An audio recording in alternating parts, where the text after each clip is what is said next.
Pitchers and catchers are set to report soon, but college baseball season is about to start too, and I'll discuss with my guests some draft prospects you should keep tabs on today's episode of Locked On White Sox.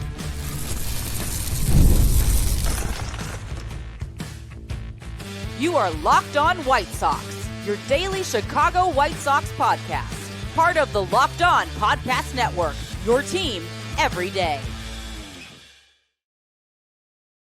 Hello, I'm your host, Todd Welter, a lifelong Sox fan and the site expert at SouthsideShowdown.com, part of the fan side of the network. And also, I've covered Major League Baseball for outlets such as the Associated Press. And thanks for making Locked On White Sox your first listen every day, part of the Locked On Podcast Network, your team every day. Make sure to hit the like button on today's episode. Subscribe to the YouTube channel at Locked On White Sox if you've not done so already. And also follow or subscribe to the show wherever you get your podcasts. Well, if the White Sox are someday going to get back to being competitive, then hitting on the number 10 pick in this year's draft is critical. With college baseball season set to start next week and prep seasons soon starting practices, I felt it was a good time to discuss some names to keep tabs on. And I sat down with Tyler Jennings, Just Baseball's amateur scouting director and co-host of the On the Clock podcast, to go over some college and prep prospects that could be tied to the White Sox with their first round pick and even in later picks. But before we get to that, today's episode is brought to you by Gametime. Download the Gametime app, create an account, and use code LOCKEDONMLB for $20 off your first purchase. All right, thanks for joining me, Tyler. So who are some college infield prospects to keep tabs on for the Sox that they could take maybe at number 10 in this year's draft? Yeah, so the biggest name that really comes to my mind when you look at who's at the top of that list is Ava Arquette out of Oregon State. Played at Washington last year, finally got a chance to really break out. And, you know, with Jason Kelly leaving to go to be the pitching coach at A&M, he entered the portal and went to Oregon State, which is a big win for them because Oregon State being an independent this year, kind of a little bit tough to give like an outlook on how that will handle moving forward with the Pac-12 kind of dissolving. But, you know, for Oregon State, that's a big win. And with Arquette, it's a big power presence. Some things kind of work out a little bit at the plate, like can get really aggressive at times. And scouts really want to see that ironed out. So it's a bit of a power over hit. But he's 6'4", 225, has the frame to be a third baseman long-term, might even be a shortstop. He has the tools to really stick there. So he's the number one guy for me that you look at who could be available at 10 for the Sox. And Arquette's really that first one. And then moving farther down, like Dean Curley from Tennessee, who's a sophomore. He's kind of that same mold where like he's got the frame to be a third baseman, but his actions kind of stick better at shortstop right now. He's got the arm strength and the arm accuracy is working its way up. But with Curley, the plate discipline and the approach is better in my opinion than what Arquette has. Curley's very selective with his approach. Fastballs, you will not sneak a fastball by this kid. He is very good at hammering fastballs, and there's not a ton of swing and miss to his profile on secondary pitches and changeups as well. And there's good power in there too. So you're looking at a guy that could be like a 50 hit or even better with 55 power moving forward. So those are the two top guys that I could see the Sox taking as college infielders at 10. Now, before I hit the record button, you and I were talking off there that though there might be a silver lining to the White Sox finishing with 120 losses, but not getting the number one pick because it doesn't seem like it's going to be a deep draft this year. Yeah, admittedly, kind of looking at the college side, especially, it's not very deep. I'd imagine this is probably one of the worst college classes we've had in the past few years. And then when you look forward to what we have next year, 2026 could rival 2023 in terms of the amount of talent that we have at our disposal. So really kind of looking at this as like you pick 10th when you're kind of looking at the record and going, why don't they have the first overall pick? Because of the revenue share, which I believe the White Sox were a payer club, so they weren't receiving any revenue, which means they can't have back-to-back years of lottery picks. But next year, you look at that draft class and say the Sox do have, another down year.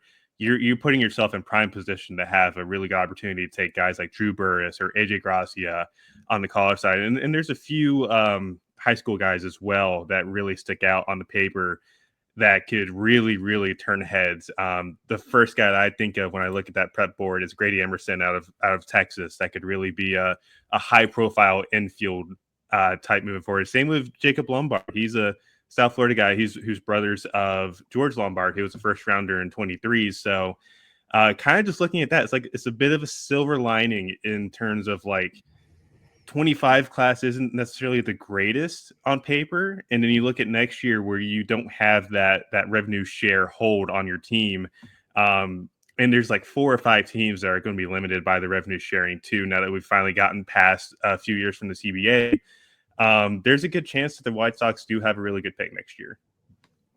Well, thank you for giving me that silver lining there, because that was one of the things that I was actually harping on, why it was bad that the White Sox lost 121 games, because they weren't going to get the number one pick. But hey, if you're saying this is going to be like the 2018 draft, and the only reason why was you started off with an Oregon State infielder, and I was like, oh God, Nick Madrigal, please no. But you look at that 2018 draft class, like that was, I mean, it hasn't really produced much right now in terms of that first round. I started with infield just because I always believe the best option is to draft up the middle, and shortstop, as you said, is a great way to draft. But the Sox could use some outfielders too in their system. What are some college outfield prospects looking like? Maybe that could go at 10, or is there just not an option? Maybe look at second rounders. No, there are a couple of options. I will say the college outfield class at the top is pretty good this year.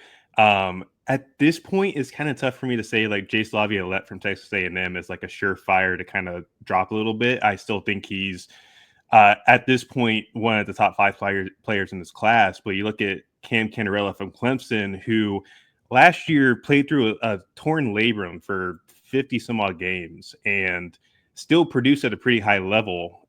He was trying to tap into more power, has some more chase rate issues, but kind of looking at it now, he had surgery. He's gonna be fully healed this spring, and he plays with such a fire to his game that I really do enjoy. So looking at a guy that could stick a center field long term when the defensive prowess that he has and the bat to ball skills are really, really good. Cannarella is probably the best of the rest in terms of that college outfield class that could kind of really be in there around the 10 spot.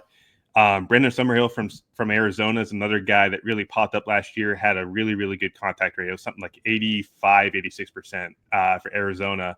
And there's budding power there. He's kind of a lanky but physical build at 6'3", 200. Still has quite a bit of projection to him. So there's a chance he could get to at least above average power output. And kind of looking at what he has, like he has good speed in the outfield, probably not a center fielder like Cannarella, but he can hold his own in left field or right field. And then kind of looking past that, like Devin Taylor from Indiana, pretty physical right-handed bat with good power. And while he can get a bit jumpy with fastballs, he's a really, really toolsy guy where if he proves he can play center field this year, I think he stays there. And I actually just realized I said righty bat. He's a lefty bat. My bad. But with Taylor, like he kind of is what he is at this point. I'm not too sure how much more you can project on this game, but it's still a good enough tool set to where like, okay, in the weak kind of class we have this year, this is a guy that can still go first round because he's hit something like 35 plus home runs over his collegiate career, which is really, really good over 2 years. And he was the first Indiana Hoosier to hit 20 bombs in the season since Alex Dickerson did in 2010. And that's saying something when Kyle Schwarber was an Indiana Hoosier in that time span. So those are 3 guys that really stand out to me. And if you were looking for anybody else, like Ethan Conrad from Wake Forest could be a guy that sneaks in there. He's the guy that transferred from Marist to go to Winston-Salem. And so far he's been hitting balls at like 105, 110 in fall ball and in the scrimmages leading up to this year. Really good bat to ball. I think he probably plays right field at the next level, but he's another guy to kind of watch out for. Hey, for those listening via audio on Apple or Spotify or wherever you get your podcast, we got to take a quick time out, but we'll be back more with my interview with Tyler Jennings after the break. The big game is almost here, and there's no better way to make it even more exciting than with PrizePicks, the best place for daily fantasy sports. With over 10 million members and billions in winnings awarded, PrizePicks makes it fun and simple to get in on the action. And here's how it works. You pick more or less on at least 2 player projections, and if you're right, you can win up to 1,000 times your cash. PrizePicks even has a free pick for the big game where Patrick Mahomes only needs to throw for 1 yard to win, and pair that up with one more correct pick, and you're cashing out. You can pair it up with, say, more or less on Jalen Hurts on 213.5 passing yards, or Travis Kelce having more or less on 6 catches, plus fast, safe withdrawals. So when you win, your cash is in your account in as little as 15 minutes.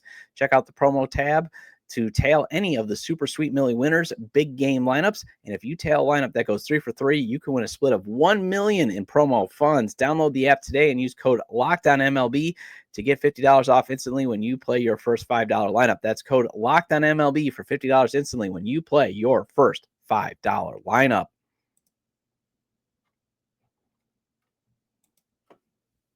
Welcome back to Locked On White Sox. I'm your host, Todd Welter. Again, make sure to hit the like button on today's episode. Subscribe to the YouTube channel at Locked On White Sox if you've not done so already. And if you can't catch the show on YouTube, Locked On White Sox is available on all major podcast platforms. So make sure to follow or subscribe on places such as Apple or Spotify. Either way, get your 30-minute fix of Chicago White Sox baseball venting with me. All right, the White Sox love pitching prospects. So what could be in play at 10, to kind of pay attention to during the college season for a college pitcher? Yeah, college arms is a bit of a tough one to lock down right now because after Jamie Arnold and Tyler Bremner, it kind of falls off a little bit. There's not a ton of depth there this year compared to some years. If there's like an outsider that I think could make some noise in the college side, it would probably be like Kyson Witherspoon from Oklahoma or Matt Scott from Stanford. Those are two guys I'm pretty high on. They're both righties. Matt Scott's more of a physical presence. He's like 6'7", 250. High vertical fastball that gets into the upper 90s with a good splitter and a good slider. And Witherspoon is another guy that gets up into the upper 90s. Good fastball, but I think the slider's the real star of the show there. Gets up to 90 with some cutter-ish like traits. He's got a good feel for a changeup as well. So I think those two guys would make the most sense if, they prove that they can be legitimate starters this year. But I think if you're the White Sox looking at the high school side, like Cameron Appenzeller from Illinois or Seth Hernandez from California, those two arms on the prep side make the most sense if you're looking for something at 10 on the pitching side. Because I think Appenzeller, more of a local kid. I don't want to say he's Noah Schultz kind of build, but he's really lanky, really projectable at 6'5", 185. Already been up to 95 last summer, has good feel for a really advanced changeup and a good sweeper. And Seth Hernandez has already touched triple digits and has some of the best athleticism in the prep class itself, with a really, really good changeup that I think is a 70 grade pitch and mid-80 slider, good curveball. Those are two guys that probably make more sense in the top 10 than some of the college guys. Well, especially being an Illinois product, Mike Shirley, the Sox amateur scouting director, loves his Midwest prospects, especially guys from Illinois like Noah Schultz. But Chris Getz, because the GMs sometimes get involved, thinks catching is gold. So what about catching prospects for this college season? Yeah, that's another class that's actually pretty good this year. The catching class this year is kind of underrated, in my opinion, because you look at the top, you see Ike Irish, Luke Stevenson, and then you also see Caden Bodine from Coastal Carolina. Those are the three big names on this college class that kind of stand out on paper. And if I had to take a stab in the dark, I would say Irish or Stevenson is available at 10 more often than not. I think with Bodine, you're kind of looking at a pretty filled out, not as projectable, kind of like Devin Taylor a little bit. But it's hard to deny the switch hitting ability that he has. It's really, really good bat the ball skills. Kind of question if he can be a catcher long term. He's got the prototypical size for it. He's like 5'10", 200. But the arm strength kind of isn't really there. He has some trouble with framing, so he might move off the position moving forward. And the same can be even said for Ike Irish. Like, he's a offense first kind of bat where the bat the ball is amazing. He has power to tap into from the left side, but question is, how does he fare as a catcher at the next level? I'm just not really sold on it right now. The arm strength's there, but the framing, the receiving, and the accuracy kind of just isn't there for me, so he might be an outfielder. But Stevenson, he's another guy that's an eligible sophomore who really handled the ACC well as a freshman last year at UNC, and big physical bat, like 6'1", 210, really renowned for his defensive skills behind the plate. So he's a lock to stay there, really strong arm, really good blocking and receiving. And it's a left-handed bat that has quite a bit of power that plays to the pull side and also some field to hit. So I think at the end of the day, like, you see those three guys, and I think they're, cream of the crop with this. But then you kind of look farther down for like second rounders with catching, like Brooks Bryant from Troy is kind of like a unheralded mid-major guy that could make some noise this year. So kind of just looking at that in general, like the depth in the catching class this year is pretty good. I like how you hit on second round too, because I think the most important rounds, and tell me if I'm wrong, because you obviously, this is what you do. You're awesome at it. But really, rounds 1 through 4, like those are the most important ones, correct? Like that, where you're going to try to really build your team, get your stars from that. Yeah, and then kind of just moving on past that too, like draft strategy plays a big role in how teams operate now with the draft. Like you've seen some guys last year, the Brewers especially. Like you look at what the Brewers did; they got multiple high school guys like Joey Broughton. I think it was like the 14th round last year, who were guys that I had somewhere within the top 5 rounds grade wise. So. Um, Kind of looking at that, and like the Guardians did the same thing. They got a haul with like Joey Oakey in the 3rd round, who I had like a 2nd round grade on. Chase Mobley in the 10th round, which I don't really saw that coming. So really playing the draft strategy and looking at what you have at the top and kind of playing your hand is definitely the way to go nowadays. Especially with the way that the slot values are going to go up. They're not released yet, but I'd imagine we see a pretty steep increase from what we had last year. All right. So in terms of prep prospects, who, we already talked about the pitcher from Illinois, but who else would make sense maybe for the White Sox at 10? Yeah, so I'm going to go a little bit ballsy here, and it strays a little bit from what the consensus is for majority of sites like Baseball America, Pipeline, all those guys. So Ethan Holiday is a guy that I could totally see falling down to 10. Wow. And yes, like that's going to create some controversy, I guess. But with That's a hot having take. Yeah, kind of just seeing what he did last year at USA trials. I kind of worry a little bit about the passiveness and kind of about the ball skills in the zone. It's not great, but the power is legitimately there. He hit a ball with wood at 111, and you don't find many prep guys that can hit a ball that hard with wood bats nowadays. So kind of looking at that, like he's a potential 7 power guy, but you kind of wonder what the hit tool could it be a 40 to 45 kind of type. And that's still a top 10 pick. Don't get me wrong. But you look at that, you kind of wonder, you got to hit enough to be a 1-1 guy nowadays.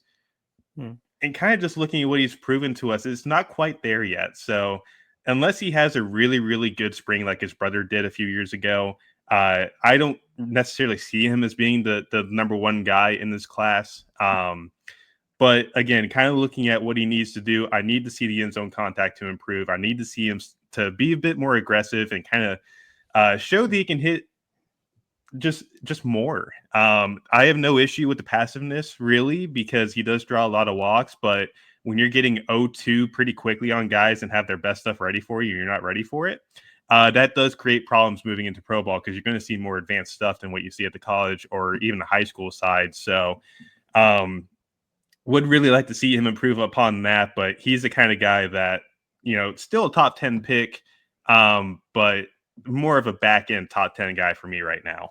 All right. For those, again, enjoying the show via audio on places such as Apple or Spotify or wherever you get your podcast, we got to take a quick time out, but we'll be back with more of my conversation with Tyler Jennings. Hey, being a Bears fan means you don't get to see many playoff games, but I was lucky enough as a kid to see the Bears play in a few live and in person with my dad when he had his season tickets. And granted, the Dallas Cowboys beat the Bears as they started their 1990s dynasty march, but looking back, still neat to see Troy Aikman, Emmitt Smith, and Michael Irvin take their first step towards winning 3 Super Bowls.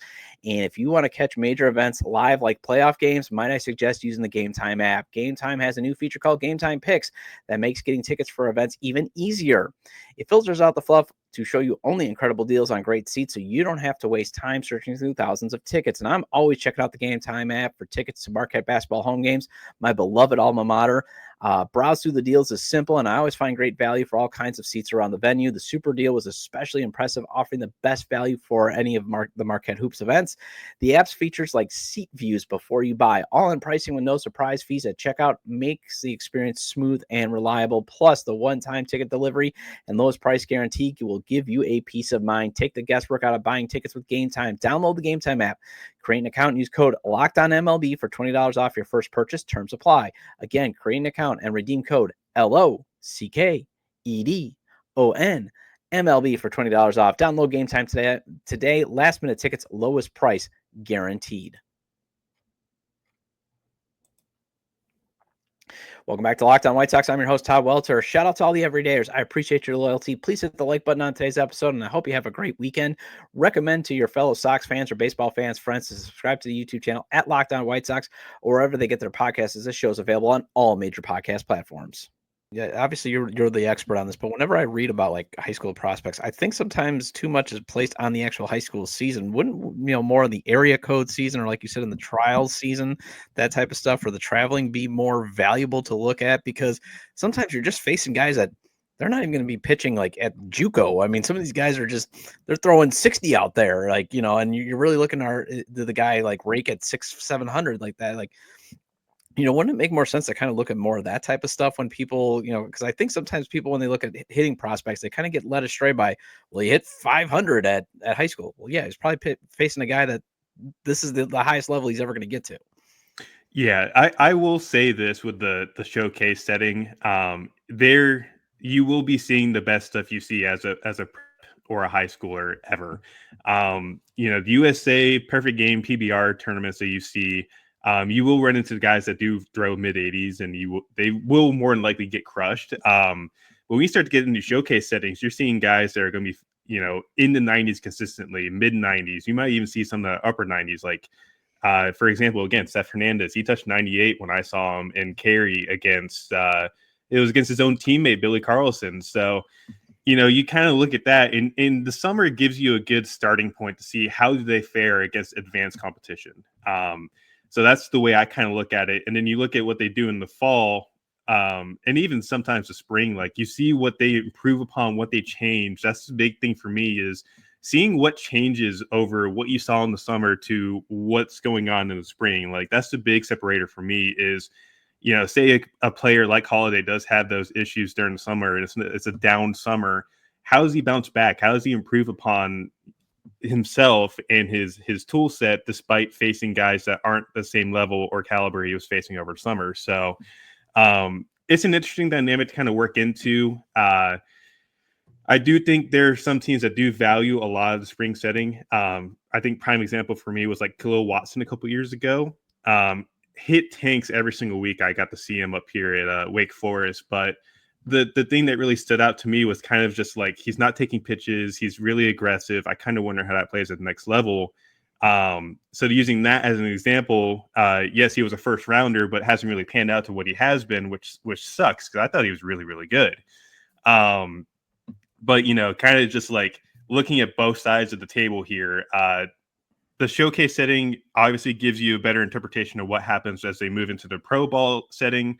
But obviously using the spring to kind of see what separates them from what they were the year prior is a real big indicator for me.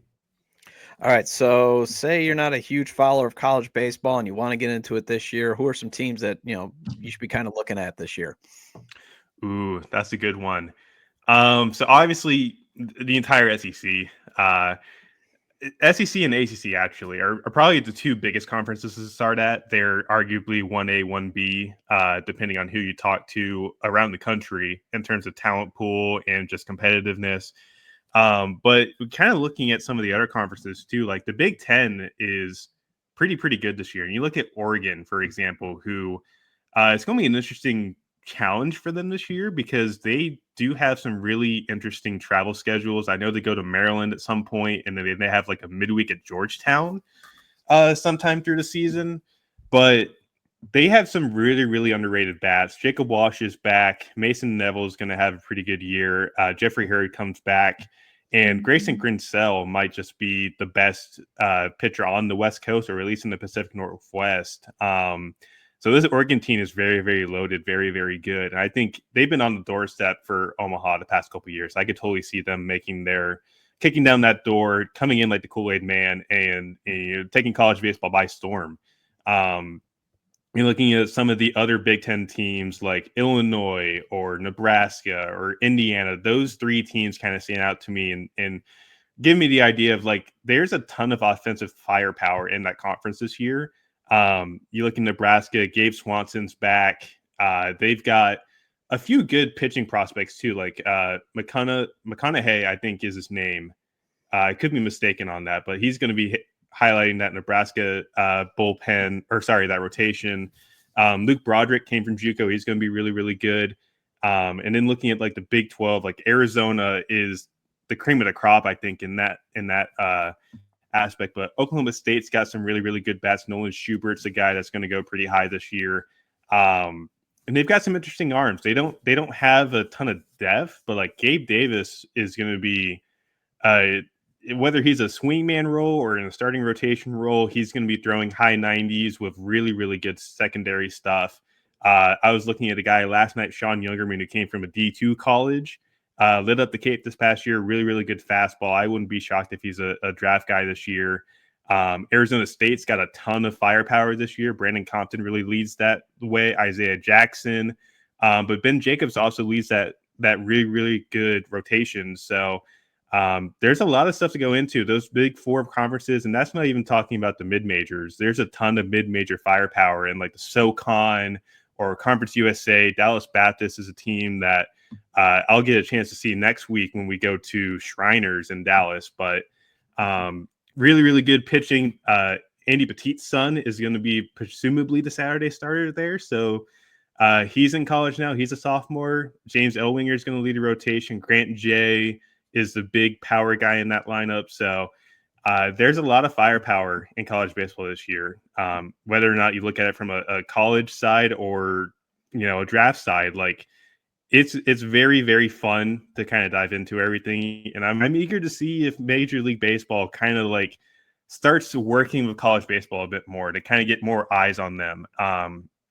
Because obviously Omaha is the big theatric for the year, but college baseball in general is just so fun. It really is. And you can find a ton of good teams around the country, whether it's mid-major or, the Power Four conferences now.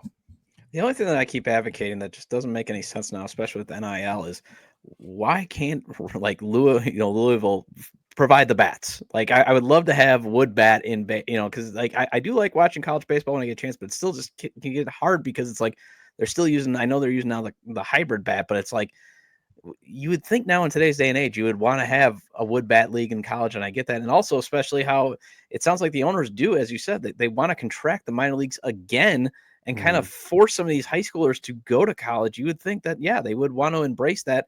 And also one of the ways that you can grow the game, start embracing, the next generation of stars, even though they may go to the minors and take a little bit, as you said, it would still be great to start showcasing these guys. Cause like one of the things, why does the NBA thrive?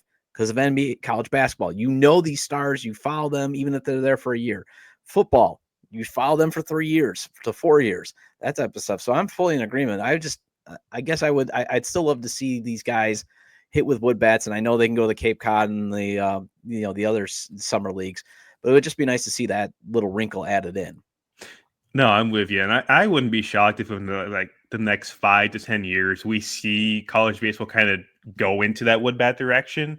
I know a couple years ago, Tennessee, and I think Tennessee Tech, they had like a midweek where they were like, yeah, we're going to have wood bats. And I think this is when Tennessee was going like, they had like 50 wins and like 9 losses. This was back in like 22 or 23, where Tennessee Tech beat them. And then Tennessee was the number 1 team in the country at the time with wood bats. And I thought that was really impressive. So I would love to see more of that personally, just to see, what's the disparity in competition between guys with wood bats now. Because obviously like the Cape brings out the best in everybody. It's not a pitcher friendly thing anymore because there's so much going on with NIL and portal, like arms kind of just come and go, especially with like USA collegiate team during the summer at the same time. But offensive firepower in the Cape's been really, really good the past few years. And I kind of want to see how that's like moving forward. Let's see how some of these teams, especially in the SEC, ACC, kind of like adapt to wood bats as a regular thing moving forward and see how much more parity can we get? Like I would love to see some of these smaller teams, like for example, like Pitt in the ACC, like all of a sudden they're like a powerhouse with wood bats. Like that would be very interesting to kind of watch and see what really changes from at the top of the pile here. And if I'm correct, because I've always had that hypothesis, it just comes down to cost. It's easier to have these aluminum bats. Well, now they're hybrid. because I mean, the one thing that is great about college baseball, and I'm surprised other schools haven't embraced it, because on the other side you just have a softball team. It's not that really expensive to have a baseball program. You just need to pay for the airline tickets, correct? Yeah, there's a lot more than just obviously airlines. Well, yeah, But yeah, like there's not a ton of costs that really go into it, and I want to say most of the deals that most teams have are just like brand deals, like Louisville Slugger. I know for one, like most of the SEC teams do have that. I think the ACC has a lot of like DeMarini brands, or I was trying to remember the name of the bat. I think it's the Goods. I can't remember what or like who makes it. But like I know a lot of teams have those kind of brand deals that make it easier to get bats in. And I wonder, kind of like, can we start seeing some more like Louisville Slugger wood bats involved? Maybe create a brand deal for some maybe even like the cake, get a brand deal for some of those teams and see how that kind of expands from there. See if some of the teams and the Power Four conferences kind of like adapt that moving forward, and see how that kind of moves on from there. yeah. I mean, I don't mean to bore our audience, but I mean, when it does come down to bats, like I'd prefer to buy a wood bat. I mean, I got one hanging up there that I got from a giveaway at Old Comiskey Park back in the day, but I think old bats are just cooler to own than, say, an aluminum bat. That's just me. Well, Yeah, Tyler, Tyler, thank you for joining me. I appreciate your time. obviously, thank you so much for having me on, and very excited to see what happens this year. Oh, wait, before I let you go, where can we find your great content? I got to make sure you get your plug. Yeah, so me and Jared, the my podcast co-host for On the Clock, actually, we just moved to Just Baseball, so you can find a lot of our content there. My Twitter handle is at Tyler Jennings 24. And this time next week, I'll be on a plane to go to Dallas, so I'm very excited to get the season started and get ready for draft season. It's going to be a long haul from now until July 13th, so I'm ready for the battle, and I'm ready for everything that's coming our way. All right, Tyler, thanks for joining me. All right, that wraps up this edition of Locked On White Sox. Thank you for making Locked On White Sox your first listen today. For your second listen, find Locked On MLB. Baseball guru Sully brings a daily blend of humor and baseball, keeping you updated on every rumor and story throughout the offseason. Find Locked On MLB on YouTube or wherever you listen to your podcasts. And I'll be back on Monday to break down who should be this year's opening day starter. Feel free to leave comments about today's discussion with Tyler Jennings of Just Baseball. You can leave them at the episode page on YouTube, X, formerly Twitter, at ToddJW, or at Locked On Sox, or you can email me at lockedonwhitesox@gmail.com. Have a great day. Have a great weekend. We'll see you Monday.